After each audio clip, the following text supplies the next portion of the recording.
Hello, welcome back to my channel. आपने thumbnail में बिल्कुल सही देखा है। आज हम बात करेंगे ऐसे लीगल टर्म्स की जिसे आप लोगों ने सुना होगा, लेकिन उसके बारे में ज़्यादा जानकारी आपको शायद नहीं होगी। उसके बारे में आज हम आपको वही जानकारी देंगे।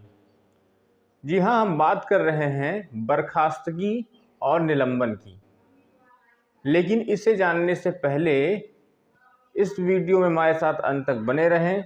आपने अगर अभी तक चैनल को नहीं सब्सक्राइब किया तो भाई चैनल को सब्सक्राइब कर लीजिए। ज़्यादातर लोग आते हैं, देख के चले जाते हैं। सब्सक्राइब करिए, ऐसी ही कानून की जानकारी हम आम जनता तक पहुंचाते रहेंगे। चलिए आइए बिना किसी देरी के अपने टॉपिक की शुरुआत करते हैं।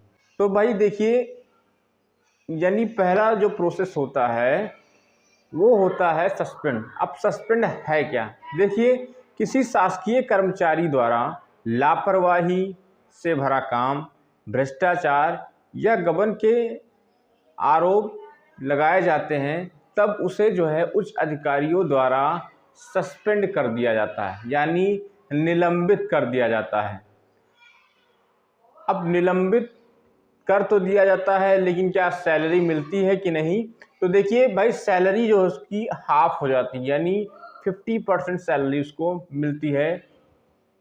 भत्ता भी मिलता है, लेकिन सैलरी जो है 50% हो जाती है। वही अगर हम बात करें कि उसके ऊपर कोई जो है निषेधात्मक कार्रवाई होती, तो देखिए उसको दफ्तर नहीं जाना होता, कार्यालय वो नहीं जा सकता है जब तक उसकी जांच चलती है। यानी कोई भी उच्च अधिकारी जब अपने जो है कनिष्ठ कर्मचारियों को सस्पेंड करता है तो उस पर एक जांच बैठाता है, यानी जांच कमेटी होती है। वो जो है उस चीज़ का जांच करती है कि आरोप क्या सही है कि नहीं। अगर आरोप सही है तब आगे की कार्रवाई विभाग द्वारा किया जाता है।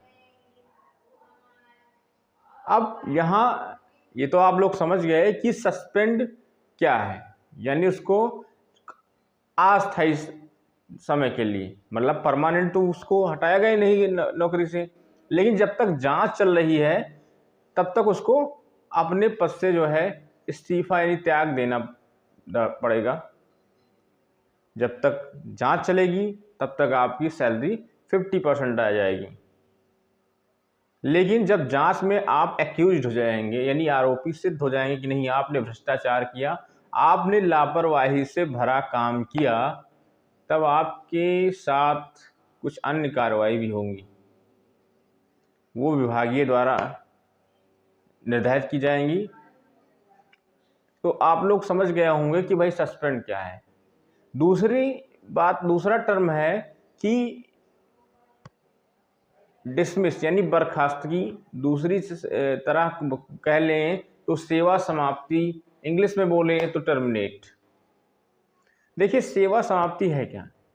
सेवा समाप्ति तब होती है या बर्खास्तगी तब होती है जब सस्पेंशन यानी की प्रक्रिया खत्म कर दी जाती है, यानी जो निलंबन की जो प्रक्रिया थी वो खत्म कर दी जाए, तो उसी जगह पे आपकी जो है डिसमिस की प्रक्रिया शुरू हो जाती है। अब देखिए, डिसमिस में क्या हुआ था कि अगर आपके ऊपर आरोप लगाए, आपके उच्च अधिकारियों ने आपको सस्पेंड कर दिया, आपके ऊपर इंक्वायरी यानी जांच बैठ गई।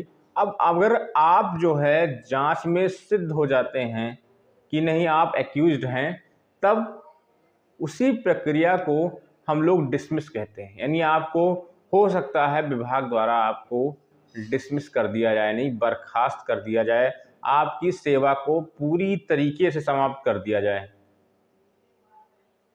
अब यहाँ बात उठती है, क्या भाई टर्मिनेशन या फिर डिसमिस में सैलरी मिलती है कि नहीं? आपको बता दें, जब सेवा ही समाप्त हो जाएगी तो कैसी सैलरी? सैलरी आपको कुछ नहीं मिलेगी, आप जीरो पे रहेंगे। और प्रभाव क्या पड़ता है आपके जीवन पे अगर आपको डिसमिस कर दिया गया किसी भी सेवा से, शासकीय सेवा हो, शासकीय सेवा से आपको अगर डिसमिस कर दिया गया है तो आपको अन्य विभागों में नौकरी नहीं मिल सकती। समझ में आई ना बात, कि आपको अगर डिसमिस कर दिया गया अपनी सेवा से, किसी भी शासकीय सेवा से डिसमिस किया गया, तो आप अन्य विभागों में भी अप्लाई नहीं कर सकते हैं नौकरी के लिए। तो ये सबसे बड़ा जो है आपके लिए हार्मफुल हो सकता है, हानिकारक हो सकता है। दूसरी बात करते हैं कि आप अगर डिसमिस हो गए हैं तो आप चुनाव भी नहीं लड़ सकते हैं, यानी इलेक्शन कमीशन ऑफ इंडिया आपको अलाउ नहीं करेगा कि आप चुनाव लड़ सकते, क्योंकि आपने भ्रष्टाचार या फिर कह सकते हैं कि लापरवाही से भरा काम किया। जो आपकी सेवा थी, सेवा के विपरीत काम किया। आपकी जो ड्यूटी थी, आपके जो कर्तव्य थे, उसके जहाँ विपरीत आप काम करते हैं, वहाँ जो है आप कहीं ना कहीं एक्यूज्ड होते हैं, और वो एक्यूज्ड ही फिर कहीं ना कहीं इलेक्शन कमीशन ऑफ इंडिया को भी प्रभावित करता है, यानी आप चुनाव भी नहीं लड़ सकते। तो ये होता है सस्पेंशन, यानी सस्पेंशन एंड डिसमिस, यानी निलंबित करना और बर्खास्त करना। ये दो ऐसी प्रक्रिया होती हैं। देखिए, अगर थोड़ी सी हम बात कर लें तो जो सस्पेंशन होता है वो अस्थायी प्रक्रिया होती है, टेम्पररी एक हिसाब से सिचुएशन होती है, लेकिन जो उसी जगह पे डिसमिस होता है वो कहीं ना कहीं परमानेंट सिचुएशन होती है आपकी, और आपका जीवन डिसमिस खराब कर सकता है, पूरा करियर पूरा खराब सकता है। इसलिए किसी भी शासकीय कर्मचारी को अपने सेवा में लापरवाही नहीं करना चाहिए, भ्रष्टाचार नहीं करना चाहिए, क्योंकि आप पब्लिक की सेवा करने आए हैं, एज ए पब्लिक सर्वेंट हैं आप। और अगर आप ऐसे भ्रष्टाचार करेंगे या फिर किसी तरीके से अन्य सेवा के विरुद्ध काम करेंगे, तो कहीं ना कहीं आपको ये डर हमेशा लगा रहेगा। अगर ये वीडियो आपको पसंद आई हो तो यार फिर मैं कह रहा हूँ, चैनल को सब्सक्राइब कर लीजिए, ज़्यादा से ज़्यादा लोगों में लाइक करिए, शेयर करिए, और हम एक नए टॉपिक में फिर से मिलेंगे। तब तक के लिए नमस्कार।